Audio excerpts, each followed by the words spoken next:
What is a healthy diet? It is not about counting calories, measuring portions, or cutting carbs. You won't really find a healthy diet on the light menu at your favorite restaurant, and you certainly won't find it at the local fast food joint.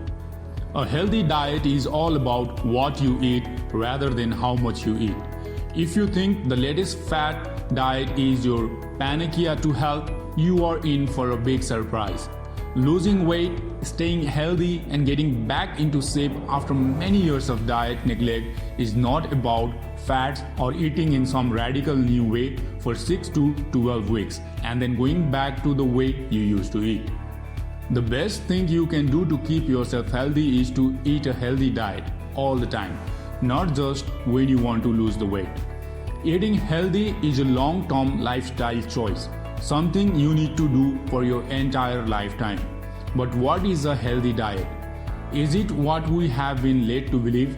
Milk for strong bones and teeth, protein in the form of lean beef or chicken, and maybe a healthy microwave dinner if we are on the go.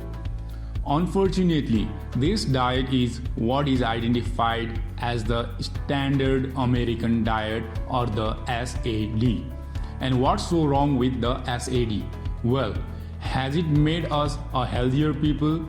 Are we better off as a nation because of it?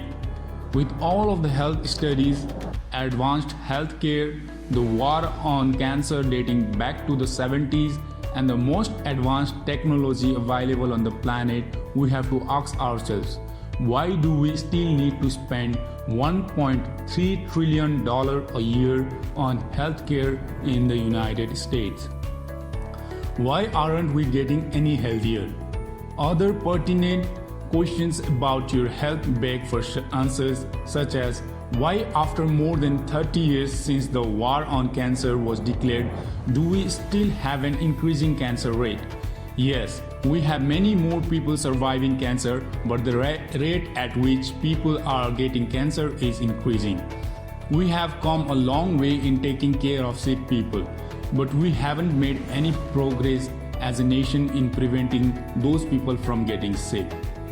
Why do more than 15 million people in the United States have diabetes? Why do we still have more heart problems today than we did 30 years ago? Why is more than 50% of our population on some kind of prescription drug? We spend more per person on medical care than any other nation in the world. Why is this happening in a country that seems to be able to solve nearly any technological problem? Why can't we solve our medical problems? How would life be different for us if we were to be a nation of healthy individuals? The secret to a healthy diet is a healthy life, is living food. Fresh vegetables, fruit, juices, and green leafy salads. The answer to a healthier you is summed up in 3 words: breakfast, lunch, and dinner. Living a healthy life and having a healthy family is all about eating a healthy diet every day of our lives. Thank you.